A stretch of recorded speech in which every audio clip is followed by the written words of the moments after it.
Hello. Hello, Glynnis. Hi. Hello.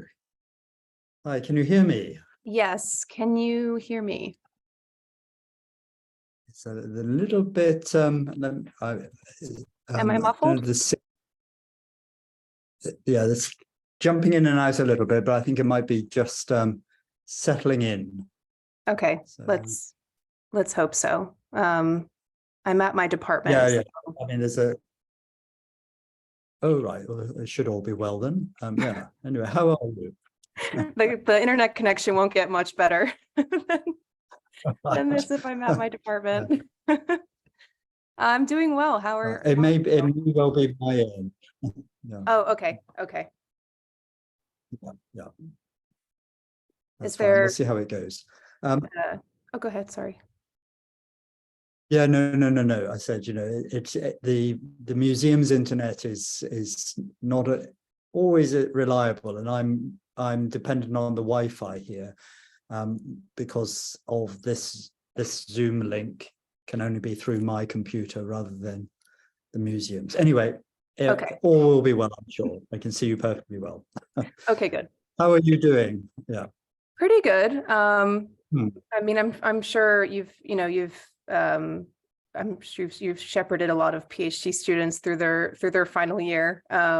So it's just sort of crunch time right now. Yeah. So yeah, no, I've got a couple in exactly the same position. So yeah, it's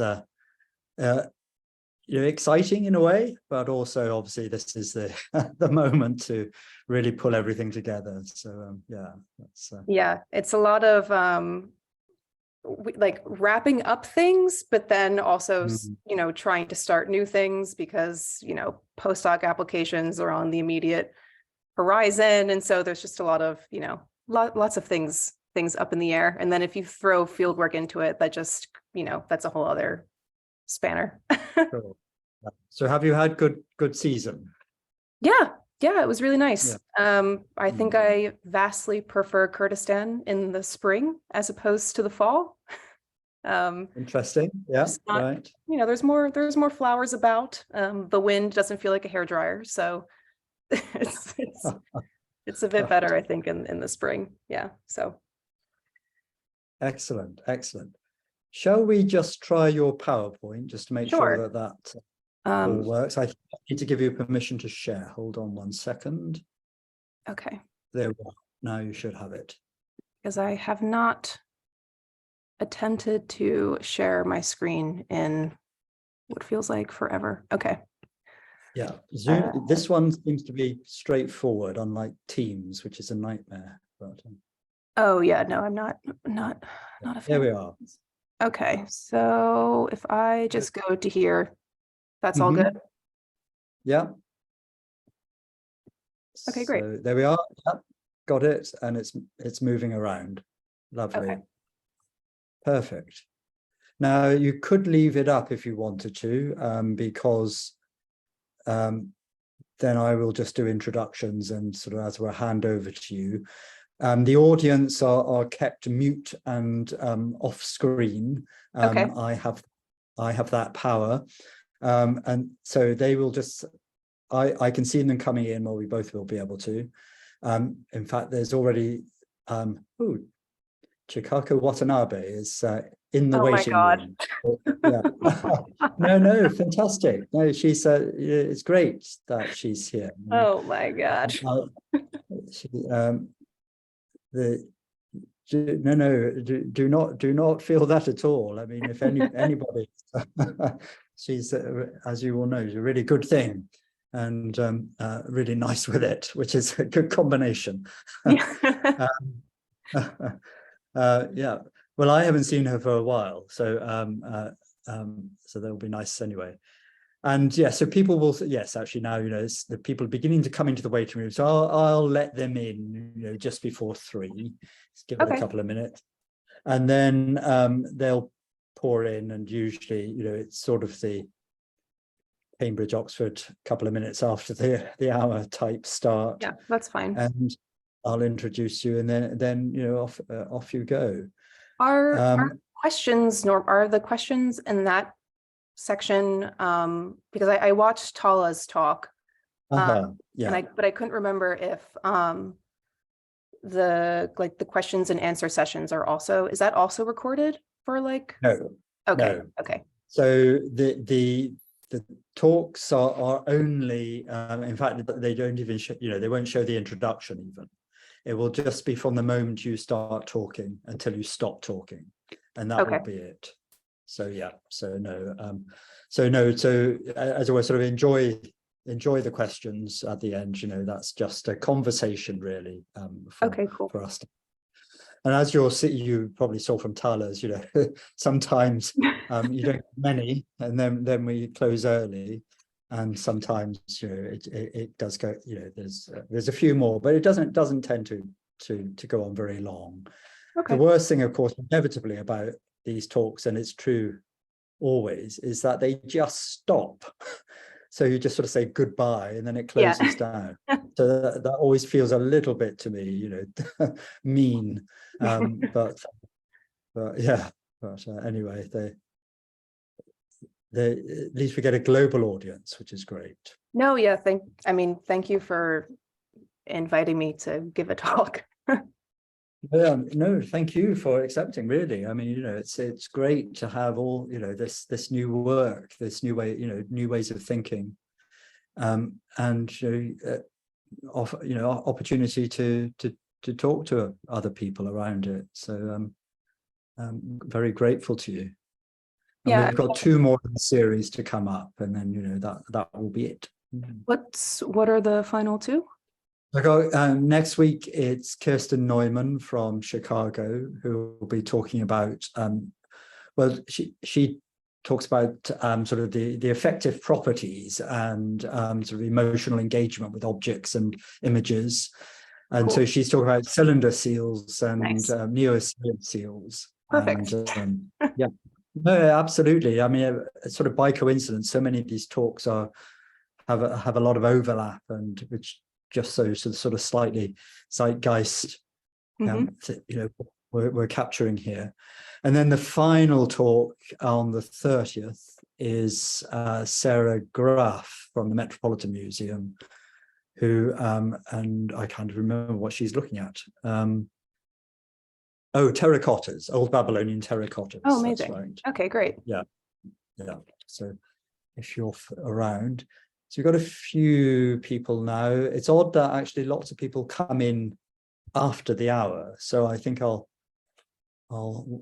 give them a couple more minutes, and then we don't have to be sort of sitting around in silence. Yeah, I always find that better. Even for when we were doing the Cambridge Ancient Near East seminar series online, I always like to do it sort of not let people in until maybe 1 minute after the hour, because it's always that weird, there's that weird time lapse. Well, yes. How are we doing now? Okay, we've got a few people now there.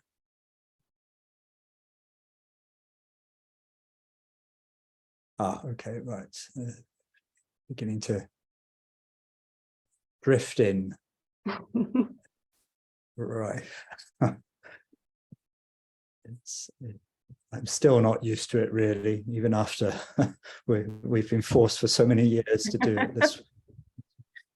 Oh, I've had my share of Zoom issues over the past 4 years. Yeah. This ASO is a friendly crowd, because of course they are all, you know, they're all colleagues, and so it's if anything does go wrong, it really isn't the end of the world. It's just you know, they'll all share the pain, but nothing will go wrong. So I think actually, as have got sort of 30 seconds, I'll let them in just so they don't worry. Okay. And then we will I just need to admit all.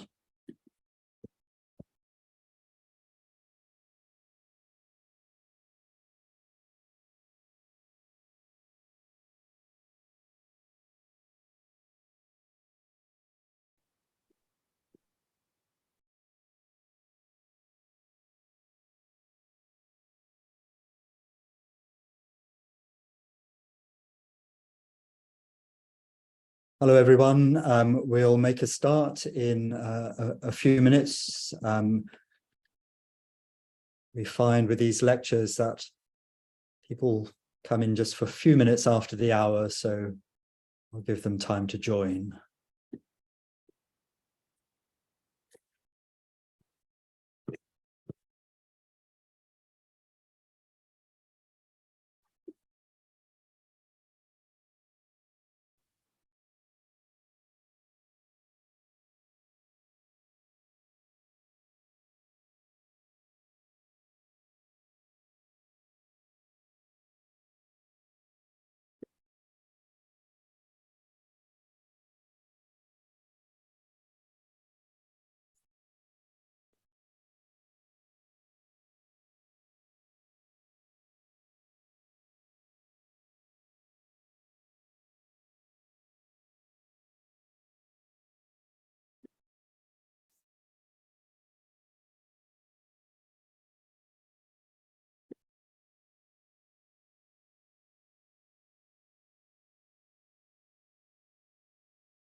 Very good. Well, I think we have a nice audience in place, and a few people coming in while I make the usual introductions, and really start by welcoming you all, of course. Many of you are joining us across the weeks now to these ARWA Art, Archaeology in Action lectures, the Art, History and Visual Cultural series. And I'm delighted today to be able to welcome our speaker, who is Glynnis Maynard. Glynnis is in final year PhD student at the University of Oxford, not at Oxford. My deep apologies to you, Glynnis, of course. It's at the other place, the University of Cambridge. And she's researched a fascinating area, multimodality and cultural consensus in depictions of beneficent demons in clay figurines and glyptic of the Neo-Assyrian period. And she's also, apart from, of course, now working on writing up, she's been busy participating in a number of field projects, recently Iraqi Kurdistan, but also in southern Iraq. So getting very experienced in the world of ancient Near Eastern studies, actually on the ground. So thank you so much, Glynnis, for agreeing to give this talk today. And we're all looking forward to hearing about dismantling hierarchical models in Neo-Assyrian visual culture. Thank you very much. Thank you, Paul, for that very nice introduction. And thank you again for inviting me to talk today. Ooh, there we go. So the idea for this paper came from what I perceived at the time to be a disconnect between how scholars increasingly talk about Neo-Assyrian art and the images they were using to elaborate upon their ideas. We know that Neo-Assyrian art, particularly that which is produced and experienced in imperial urban centers, reinforces complex relationships between individuals and social groups, singular places, and collective institutions. Nowadays, this imagery is most often encountered via the over life-size palace reliefs of Assyrian kings and protective creatures, posturing and performing in a strategically constructed but perceptually real environment. Whether by the excavation choices of early Western antiquarians or our subsequent attempts to decode them, imagery from Neo-Assyrian palaces and capitals have come to dominate the field of Neo-Assyrian art history, promoting an enduring research emphasis on what relief art, royal statuary, and palace architecture can tell us about Assyrian kingship. However, despite modern academic consensus that the visual construction of Assyrian kingship and royalty involved many other types of non-monumental art, from stamp seals to ivory-adorned furniture to jewelry, these narratives remain a minority in the research landscape.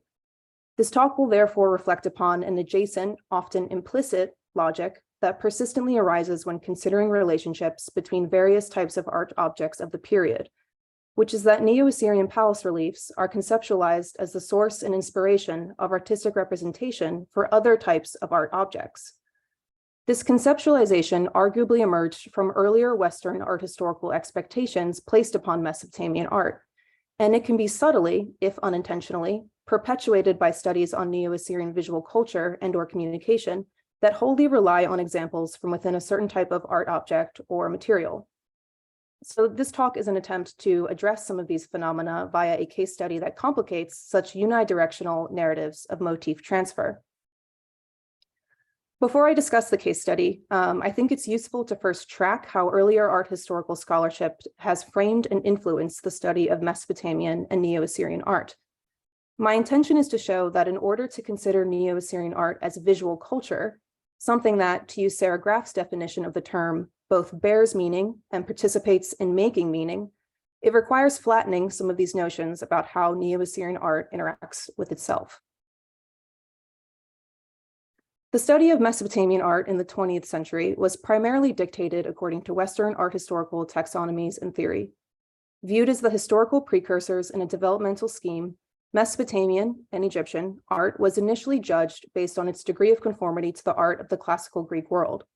As tracked by Alison Carmel Thomason in her 2013 chapter titled The Impact of the Portable, Integrating Minor Arts into the Ancient Near Eastern Canon, Neo-Assyrian sculpture and wall reliefs were neatly slotted into a major conception of relative artistic value and stacked, subconsciously or otherwise, at the apex of period-specific mid-20th century surveys of Mesopotamian art, upholding an aesthetic hierarchy determined during the Renaissance that elevated architecture, painting, and sculpture above all other forms of human artistic output.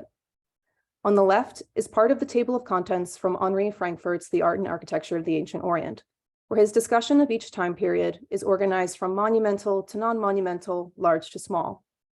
General surveys of Western art history, such as Gardner's Art Through the Ages, which I used in my Art History 101 class in undergrad, favor iconic selections of Mesopotamian art that overwhelmingly fall into sculptural or architectural categories and are often objects acquired by Western museums pre-World War II. On the right is a table created by Amy Gansel and Ann Schaefer in their recent edited volume on the canon of ancient Near Eastern art and archaeology, which lists the top works of Mesopotamian art and architecture that appear in college textbooks. Only 3 of these are small scale: the bull lyre, the uruk-head, and the Eshnunna votives, and all except the bull lyre conform to either architectural or sculptural examples. Objects which have been traditionally coded as minor, such as cylinder seals, clay figurines, ivory plaques, and ceramics, either by virtue of smaller scale or mode of creation, are also sometimes designated in the literature as craft. This artificial coding meant that crafts, as opposed to true works of art, were evaluated on the basis of production and utility, rather than as objects to be approached for their aesthetic or affective value. Even within the minor arts, there are hierarchies of perceived value. So cylinder seals and ivories, which are formed of luxury materials and are often treated as individual works of art, have received more art historical attention than objects like clay plaques and pottery, which are coded as domestic crafts with standardized means of replication. While recently there has been an uptick in research on these comparatively underrepresented categories, there remains a persistent disconnect between the perceived ability of minor arts to act as an influence on the major arts. I should say that recent art historical scholarship has been more self-critical in acknowledging the anachronistic and obstructive effects of Western art historical expectations on ancient West Asian art. Moving beyond this analytical barrier, Thomason proposed using the terms portable and non-portable, which do not play into the same value systems as major and minor or monumental and non-monumental. Although this formulation is also structured by familiar Western taxonomies such as scale, technique, and material, traditional indicators used to signal relevant artistic or social value, the dichotomy of portable and non-portable prioritizes the choices and behaviors humans make when producing and consuming objects. This dialectical interaction, I feel, poses a useful point of analysis in studies of visual culture and communication, where between producers and consumers, portable and non-portable objects are equally suited to influence human choices and behaviors. Outside of art historical circles, Assyriologists and historians have long demonstrated the importance of portable objects. In particular, the continuous use of seals as sealing technologies throughout Mesopotamian political history have helped facilitate administrative, economic, and political control across increasingly expansive geographical territories. For example, Karen Radner has shown how bureau seals from the Neo-Assyrian period regulated the use of specific visual motifs to legitimate business and correspondence conducted on behalf of the king, queen, crown prince, and magnates, particularly in the 7th century BCE. So this slide shows the 4 types described by Radner, although there are certainly more to be identified.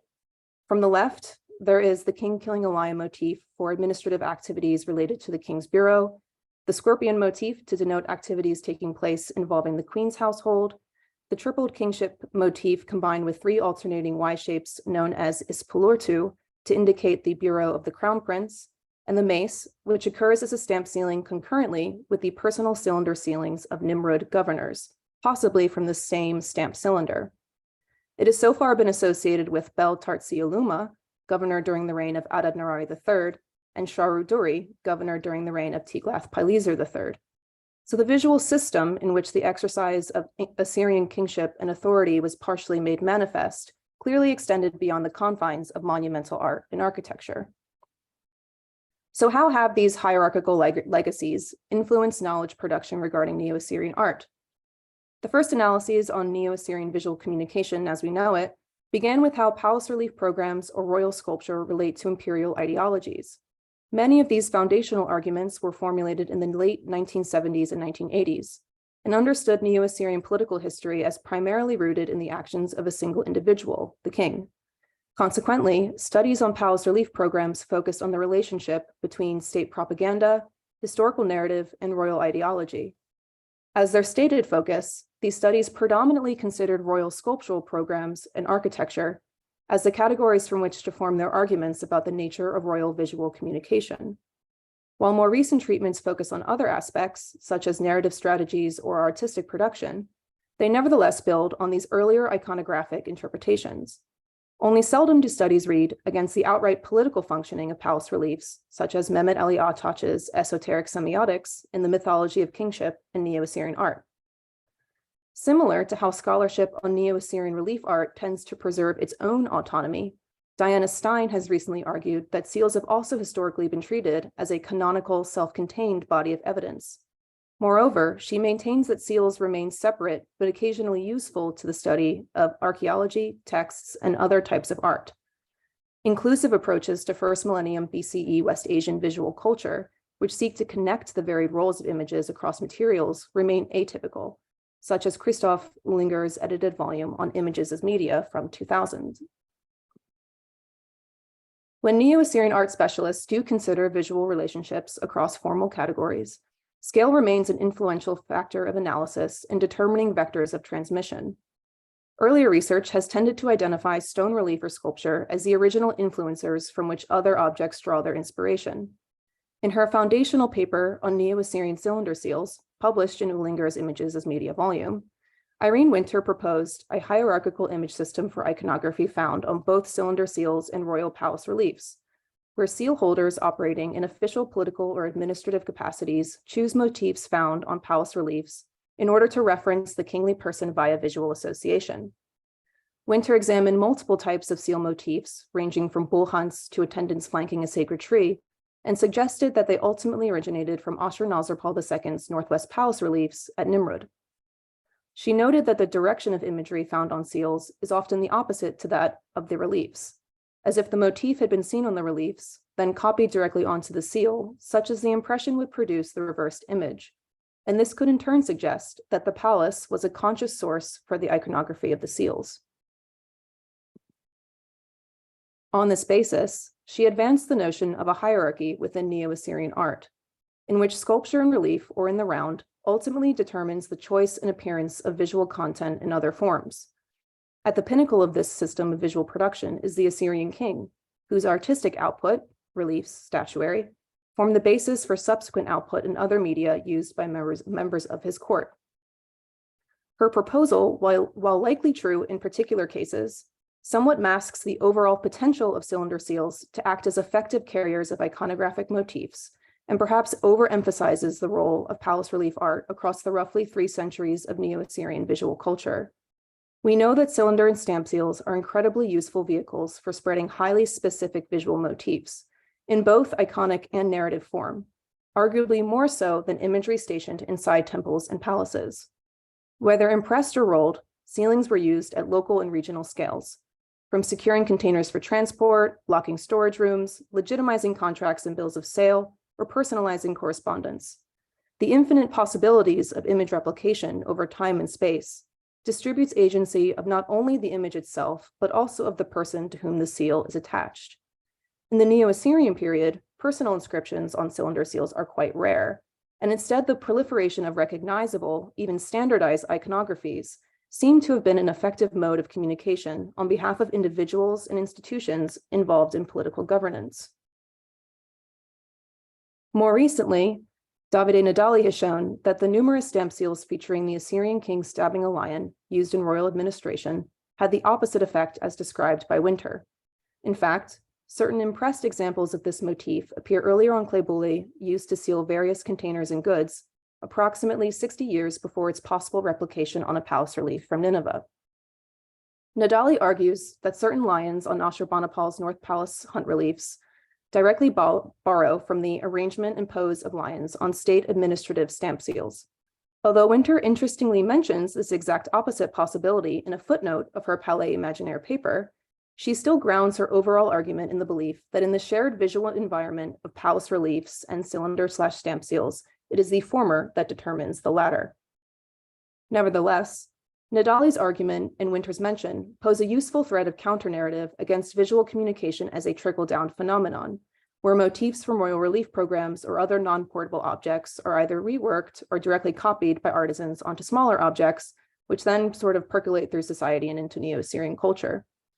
While this argument may indeed hold true for certain examples, its tendency to be implicitly framed as such in Neo-Assyrian art historical discourse risks unconsciously strengthening these lingering Western hierarchical classifications of the monumental and non-monumental, or the major and the minor. So in this talk, I consider cylinder seals and their accompanying impressions equally capable of producing visual or intellectual influence as palace relief programs, so long as they contain the qualities valued by its makers and users within Neo-Assyrian society. Indeed, Mesopotamian aesthetic criteria did not inherently privilege one type of material or object category over another, but instead assigned value relative to visual and emotional response. The perceived value of objects, and/or the images on them, was reliant on a blend of form, function, and material, from the degree to which they were skillfully made into a pleasing form, on their degree of ability to affect the material world around them, and on the value ascribed to the single or series of materials used to make them. Akkadian terminology used to describe visual or emotional satisfaction resulting from an object or image can be applicable to either human or non-human subjects.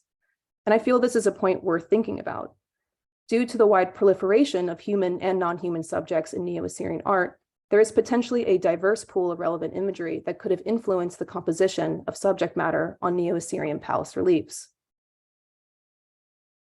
To briefly revisit the visual example of attendants flanking the sacred tree, most famously known by the throne room reliefs in Ashurbanipal's palace at Nimrud, it is worth thinking a bit through Winter's claim of a hierarchy of genres. In a hierarchical model of visual influence, artisans who work in royal workshops essentially disseminate imagery associated with palace and temple contexts out to a larger number of people. Court scholars and master craftsmen are often cited as responsible alongside the king for the layout and content of Neo-Assyrian palace relief programs. I would argue that the Neo-Assyrian king and his surrounding administration are thus imagined as affective and not affected by this dissemination, not painted as avid consumers of this visual culture, but only as originators or influencers. If we take a look at cylinder seals with this type of composition, we can see that faithful replication of Ashurnasirpal's palace reliefs, such as the example in the top left, is the exception rather than the norm. There are instead a wide range of motifs employed, including human and non-human worshippers, along with different types of the sacred tree that likely signal diverse interpretations of a highly complex theme. It is with these reflections in mind that I introduce the main case study of this presentation, which revisits visual relationships between cylinder seals and palace reliefs. The animals and themes I have chosen are special in that they appear at multiple scales on both cylinder seals and stone reliefs in the Neo-Assyrian period. The lion in the context of royal hunts, and the monster Anzû in mythological representations. The following discussion tracks reciprocity between these creatures via visual composition and figural gesture to show that later palace relief programs, particularly those of Ashurbanipal, may have deliberately borrowed from earlier cylinder seal imagery in crafting depictions that cement deep links between royal and mythological power. So lion hunting as a visual corpus has a rich history in Mesopotamia extending back into the Uruk period. By the Neo-Assyrian period, it is clear that this theme was conceptualized at multiple scales and in various guises, not only featuring in the context of relief art and administrative practices, but also as depictions on ivory panels and arguably alluded to in the addition of lion paws to things like furniture and offering tables. Anzû imagery, while attested on cylinder seals and temple reliefs, is less studied for the Neo-Assyrian period, in part due to hesitancy in identification, with greater attention paid to its appearance in textual sources. Its early dynastic predecessor, the Imdugud, has a more secure visual identification, appearing as a heraldic bird with a lion head across southern Mesopotamia, including the stele of the vultures at Girsu and on a copper frieze adorning the temple of Ninhursag at Tel el-Ubaid. It is still unclear exactly when and how the form of this monster shifted between the 3rd and 1st millennium, and judging from Neo-Assyrian royal inscriptions, such as the one on the slide describing Esarhaddon's building works at Arbela, modern Erbil, we are missing images of Anzû that may have given additional clues regarding the development of its iconography.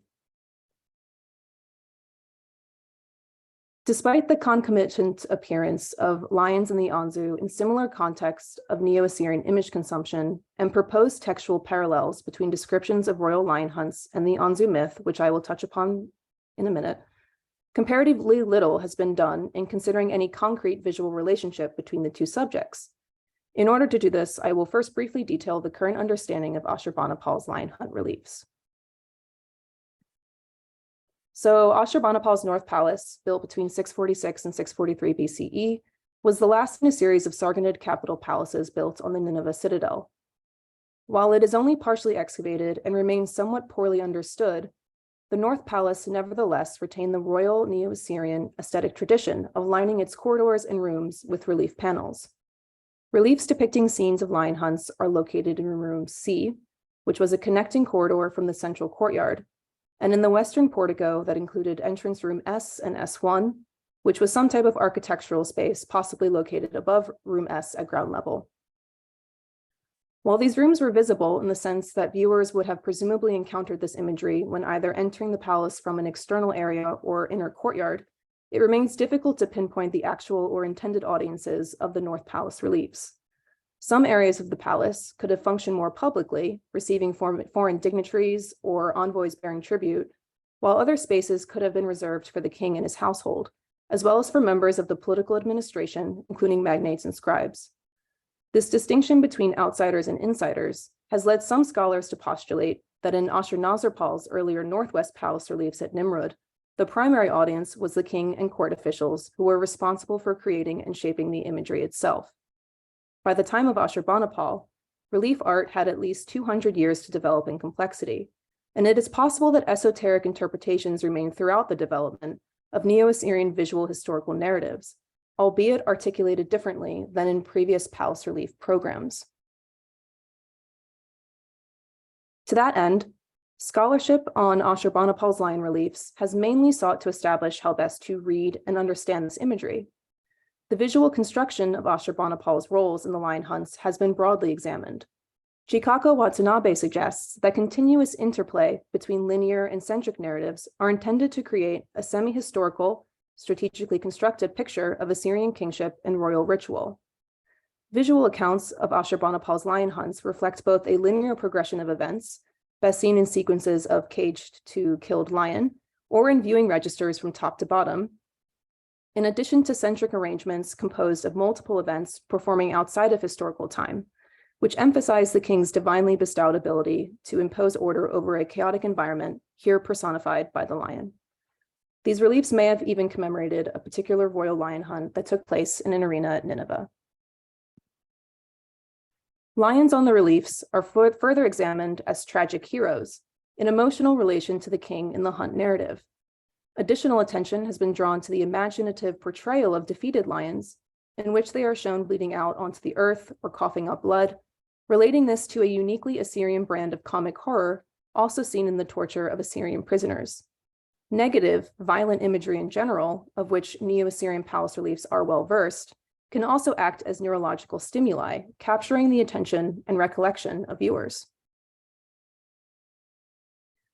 Regarding the thematic interpretation of Ashurbanipal's lion reliefs, Watanabe and Amr Anus have drawn connections to the Akkadian Anzû myth. In the Anzû myth, Anzû is a lion bird with the head, forelegs, and body of a lion, and the wings, hind leg talons, and feathered tail of a bird. It is initially a trusted doorkeeper of the god Enlil, but one day Anzû steals Enlil's tablet of destinies, which contains the power and secrets of Enlil, or Enlilship, and carries the tablet away to its mountain lair. Enlil asks Adad, then Gira, then Shara to retrieve his tablet, and they all refuse, before finally Ninurta agrees to go. After a dramatic battle, Ninurta shoots Anzû with a few arrows, cuts off its wings, and retrieves the tablet of destinies for Enlil, thereby restoring the natural order of things.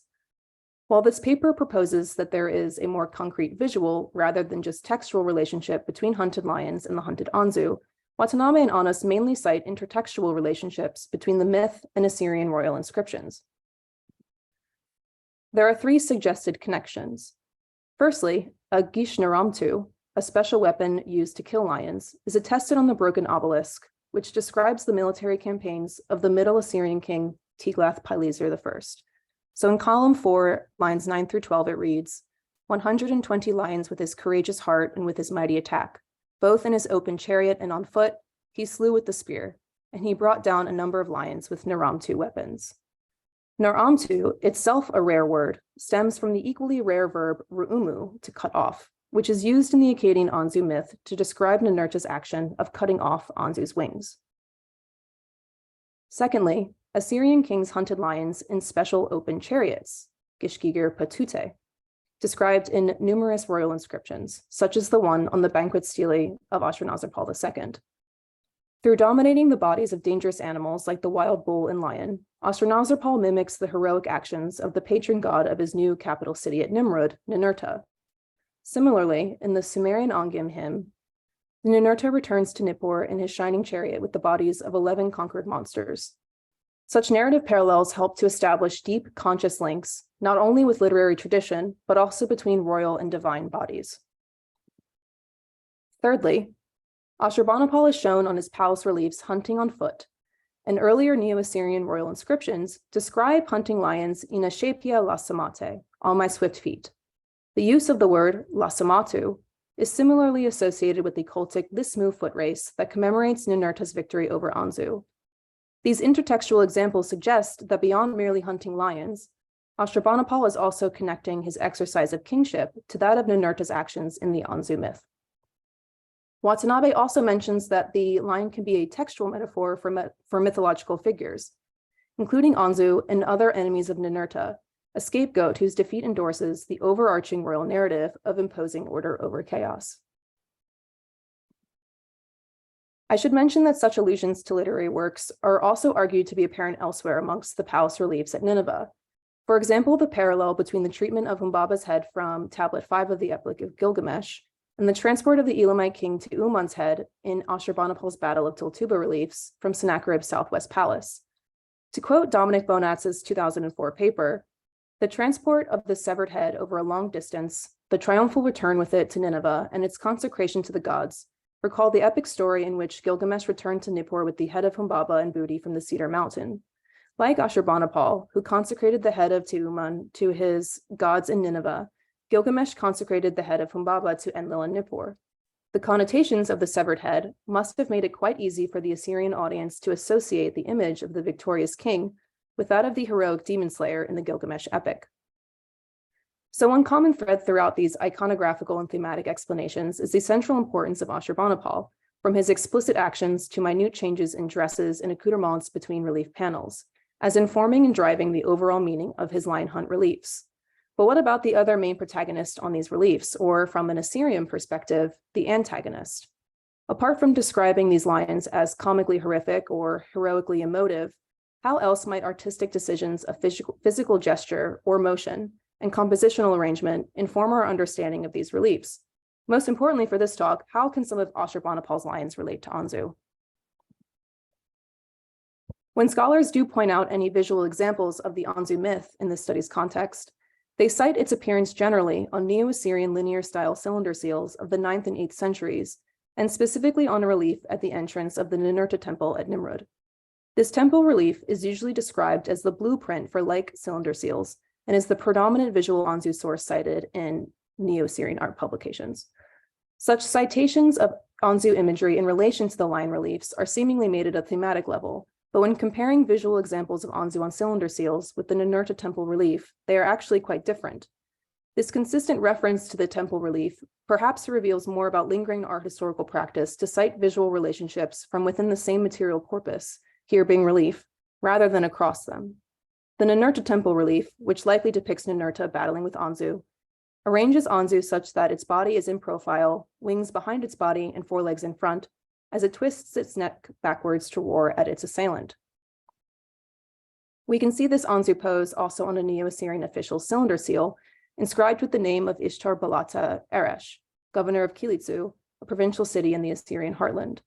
As opposed to the relief, on seals, the striding figure of Ninurta usually stands on a similar griffin-like creature who is differentiated from Anzû by a scorpion tail.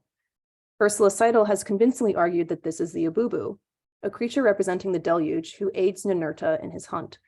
Since Anzû and the Ububu are both related to destructive weather phenomena, their related iconography is likely deliberate.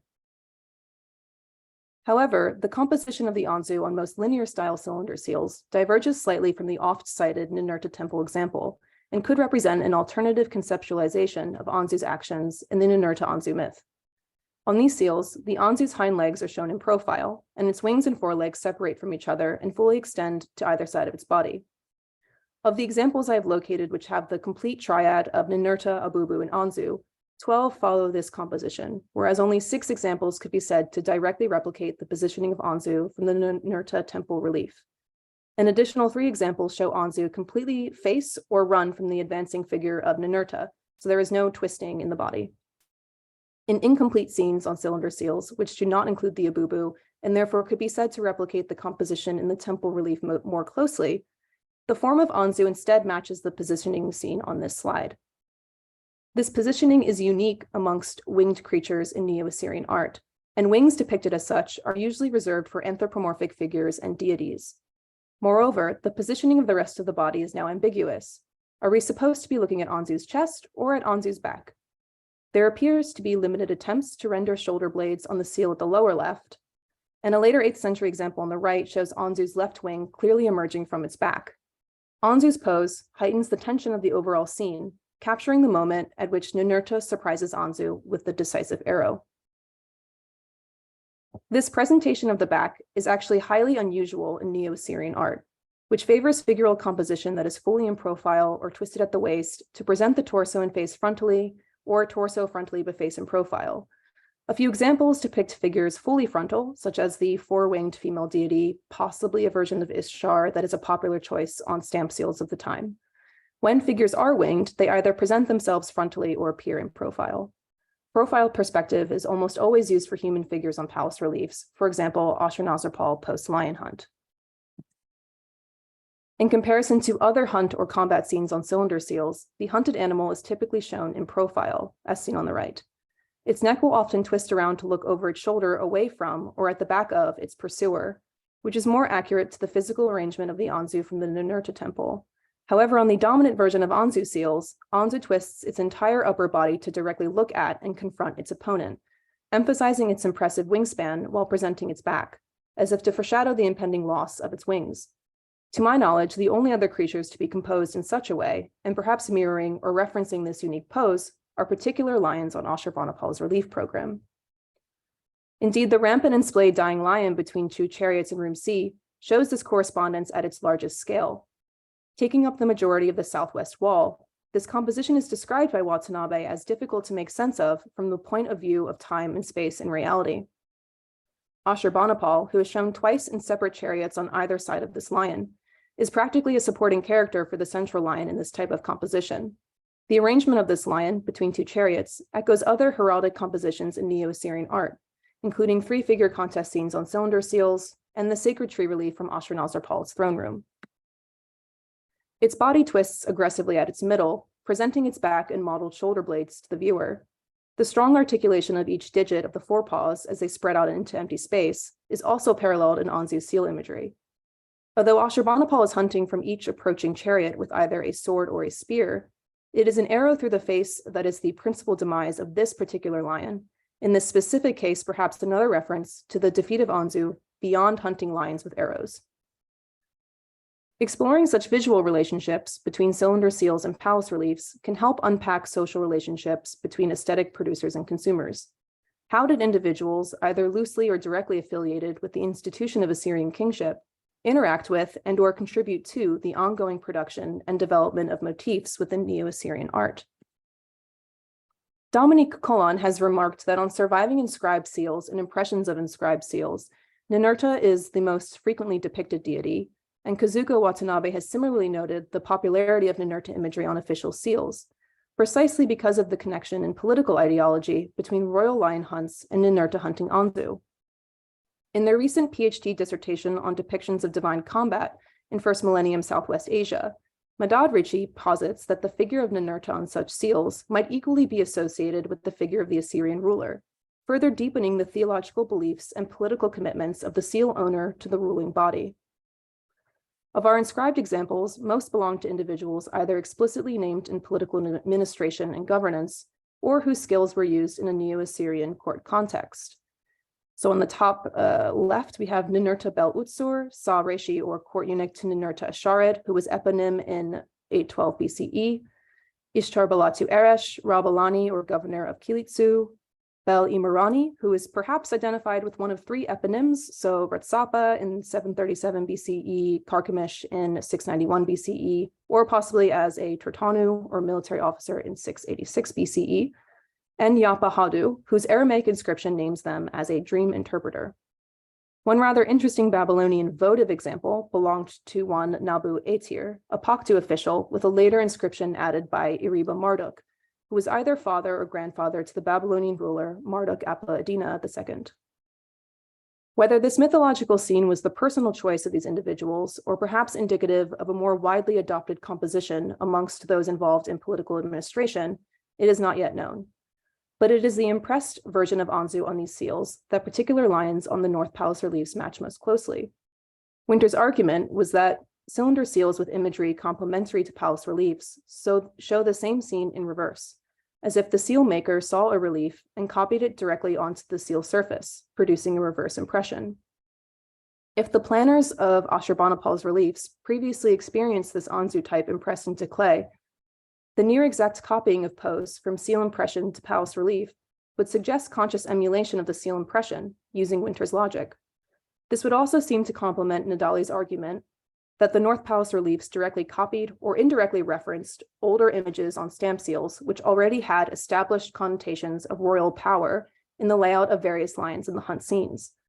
While I have yet to find examples of inscribed cylinder seal impressions containing the Anzû scene on surviving documents, in part because tablets with seal impressions from before the late 8th century are practically non-existent, it would seem to suggest that this particular image of Anzû must have been circulated to some degree, to the point where those determining the composition of figures on the North Palace reliefs were familiar with its unique pose.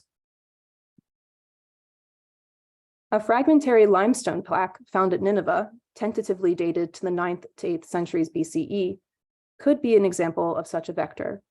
Originally, perhaps 30 by 18 centimeters, its portability could have eased the distribution of its visual program, and recalls the off-cited hypothesis of pattern books to explain how motifs were circulated among artisans and workshops.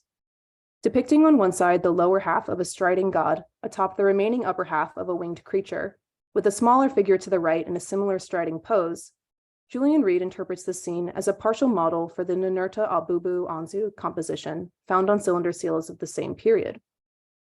However, Reed perpetuates a hierarchical notion of scale by arguing that the plaque implies the existence of larger versions of the Ninurta Abubu Anzû scene, from which the makers of cylinder seals could have drawn their imagery. Regardless of whether such larger examples may have once existed, it should not automatically follow that monumentality dictates the direction of motif transfer. It is unfortunate that we are missing the Anzû on this plaque to see whether its form matched the posture found on the majority of relevant cylinder seals, or whether it was arranged more in line with the one from the Ninurta temple at Nimrud.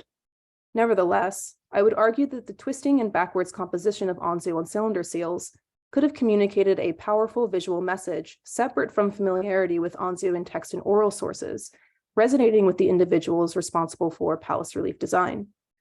If this were an image associated with the personal and/or professional actions of government officials, its metaphorical inclusion on Ashurbanipal's reliefs could suggest a strategic choice in co-opting a pose identifiable to particular members of his court.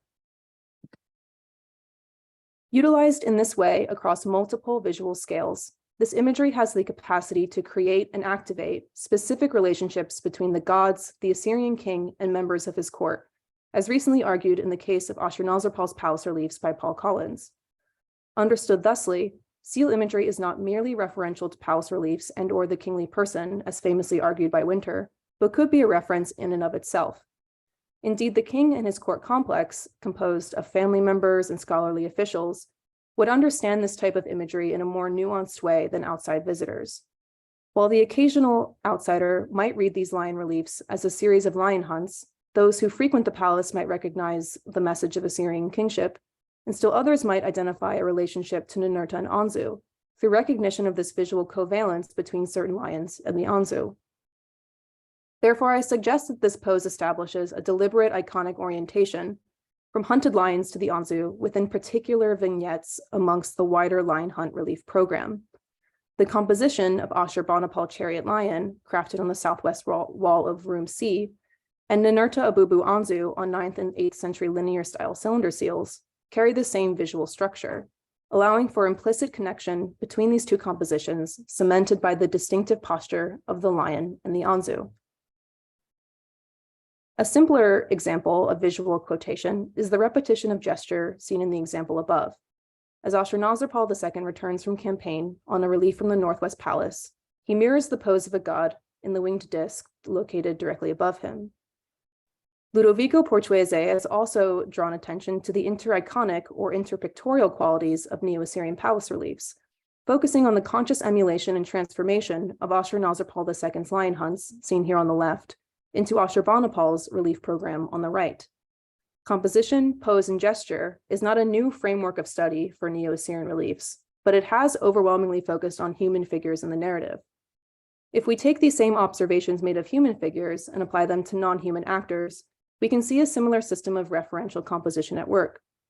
As this observation relates to pictorial strategies of narration, the lion here acts as an emblematic substitution of the Anzû, functioning inside the larger continuous narratives of Ashurbanipal's lion hunts. Conceptualizing the production of image systems in Neo-Assyrian art as a blend of iconicity and narrative has already been acknowledged by scholars. These methods of strategic signification allowed for multi-layered possibilities of interpretation, ones that are experienced by different types of people with varying levels of cultural knowledge. Interestingly, this type of visual play also arguably occurs among cylinder seals at a compositional level in which figures are substituted in mythological scenes. Anthony Green cites an example of this substitution from another of the few identifiable mythological scenes in Mesopotamian art, that of Gilgamesh and Enkidu slaying the monster Humbaba. On a 9th and 8th century BCE Chalcedonian cylinder seal from Ashur, seen on the left, Gilgamesh and Enkidu flank Humbaba on either side, and Humbaba is shown kneeling, facing frontally. A later 8th to 7th century cylinder seal, unfortunately unprovenanced, shows a strikingly similar composition, except that each figure is substituted by a Kusariku bullman, Lachmu, hairy, and Gurtabulu, scorpion man, respectively. Green suggests that this substitution is a sort of humorous visual play, one that would have been recognizable to and enjoyable for ancient viewers who were familiar with Gilgamesh's exploits. Viewed thusly, the correspondence between particular lions in Anzû and Ashurbanipal's lion reliefs may have been a visual pun for members of Ashurbanipal's inner court. What is particularly interesting to me is that neither Neo-Assyrian royal seals nor bureau seals use mythological iconography, but rather it is the seals of court officials that employ such motifs in various ways. Beneath the upper echelons of activities conducted on behalf of royals and high officials, there appears to be a dynamic visual landscape constituted by the personal seals of officials and courtiers, likely influenced by, but contributing to the production of court-centered art, which by extension includes the play and display of scholarly knowledge. To conclude, moving beyond identifying individual examples of visual metaphor and intericonicity requires thinking about how Neo-Assyrian visual culture might function as a coded visual system. The inherent polysemic nature of the above imagery, developed throughout the timeline of Neo-Assyrian art, implies a codification of visual conventions and representational strategies for depicting images. While cuneiform writing as a polysemic system is clearly known, studies which discuss the potential of polysemy in visual imagery have only really emerged in the past few years. Polysemy relies on a varied interplay between mental and material images. For instance, Karen Sonic discusses the image of Ninurta and Anzû from the Nimrud temple as a polysemic image that simultaneously embodies multiple versions of Ninurta in written sources, including his appearances as a famous monster wrangler, a hero god extraordinaire, and also as a model of human kingship. Polysemy also activates temporal and geographic scales, which is clear from the presented case study. Its correspondences can be diverse, shifting from simple to complex quotation, transformation, and the readaptation of imagery. So the suggested relationship between Anzû imagery on early Neo-Assyrian cylinder seals and particular lions on Ashurbanipal's North Palace reliefs questions traditional assumptions regarding visual motif transfer in the Neo-Assyrian period. Not only does it imply the strategic adaptation of imagery from an earlier portable context, but it also points towards a system of representation which knowingly plays with composition, iconicity, and gesture across human and animal categories. Far from being solely applicable to humans and the gods, monsters and animals also participate in this flexible making of meaning. There should not be a fixed sovereignty of interpretation from our perspective, but rather many possible correct interpretations of a given motif or composition, operating from within a dynamic visual environment, capable of carrying multiple communicative messages to its recipients. This is not to deny the central performance and communication of Assyrian kingship in Ashurbanipal's reliefs. Rather, it is simply to suggest that Neo-Assyrian visual communication has the capacity to be consciously multi-layered for a heterogeneous audience. We should not think of Pal's relief programs as the sole originators of Neo-Assyrian image production and consumption, but rather as merely one mode of visual expression, one that operates from within a complex web of social, intellectual, and material production, capable of being as affected as it is effective. Thank you.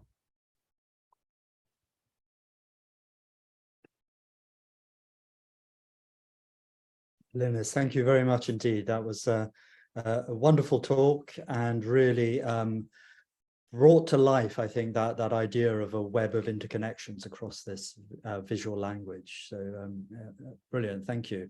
And lots of virtual hand clapping as well, as one might expect. So thank you. So an opportunity, if anyone has any questions now, to ask Glynnis or perhaps share some thoughts and ideas.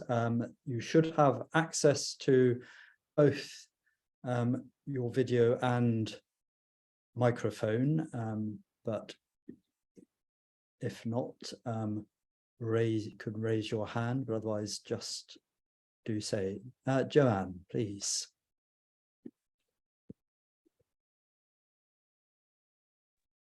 Okay, can you hear me? Yes. Can hear very well. Okay, and I'm unable to start my video, but it doesn't matter. Start my video. Okay, great. Okay. Wait a minute. Okay. I'm not seeing myself, but anyway, it's okay. You're visible to us. Visible to you. Okay, well, that's good. All right. Basically, brava. This is wonderful. I wanted to tell you that from the research that I've been working on, there is a fairly direct connection actually between Anzû and the lion hunts. And I can tell you, I'm hopefully going to be publishing all of this at some point. But what I can tell you, because it's already sort of out there, is that in the Enuma the defeat of Anzû, the reference, talks about red rain. Interesting. Okay. The red rain. Mm-hmm. So that tells you that the rains start in the fall. They stop in the spring and they start in the fall. So the defeat of Anzû, mythologically, is bringing about the coming of the fall rains, which are red rain because there's dust in the air. Okay. Then fills it up. This is Demore talking in Ugarit, his wonderful thing on the Baal epic, talks about that, that you actually have red rain. And they've had it in California, I think now, and there's been red rain. Anyway, that's what's going on with that. All right, so that's a fall event. Now, the part that is a little bit further along, but I will eventually be trying to ground this, so I'll just give it to you on a platter, is that what I see in the lion reliefs followed by the scene where they're partying, they connect up, as you know, is a trope which originates in Iran, but talks about the fall, a battle in the summer, actually bringing about the fall rains eventually in the fall. Okay, so you have then the lion hunt itself is something which is going to be bringing the fall rain. So the referencing of the lion looking like Anzû, so shooting him through the head is the sort of direct equivalent, shall we say, of the mythological shooting of Anzû through his head. Okay, so that I think links up very nicely to what you're saying. But at any rate, I can't promise that I'll be publishing this anytime soon, but eventually it will be there to support. Well, I will certainly look for it. Thank you. Oh, just one other point I wanted to make is that the privacy of remember that there are Elamites in the corner of the scene for the banqueting.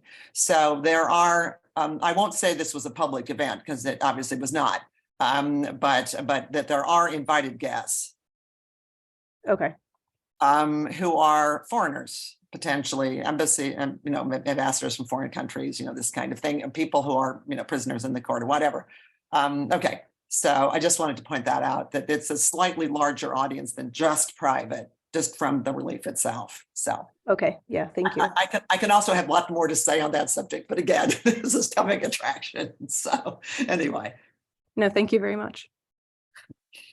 Great, thank you. Well, there'll be future, hopefully, series of talks where we can hear it at length. So that's great. Thank you so much for those thoughts. Are there any other comments, questions, thoughts? No one. Bullshit. Immediately. Yeah, I know you are. That and 1,000 other things. Very good. Well, in which case then, let me just say a few words about next week's talk. We have 2 more in the current series, and next week will be Kirsten Neumann from the Institute for the Study of Ancient Cultures in Chicago. And she will be looking at, her title is Beyond Impression, looking at steels of the Neo-Assyrian period. So I look forward very much to seeing many of you the same time, same place next week. But it just leaves me to again thank Glynnis Maynard for really terrific talk and opening up so many avenues of possibility of rethinking those relationships between the portable and non-portable. So Glynnis, thank you very much indeed. And Thank you so much, Paul. Again.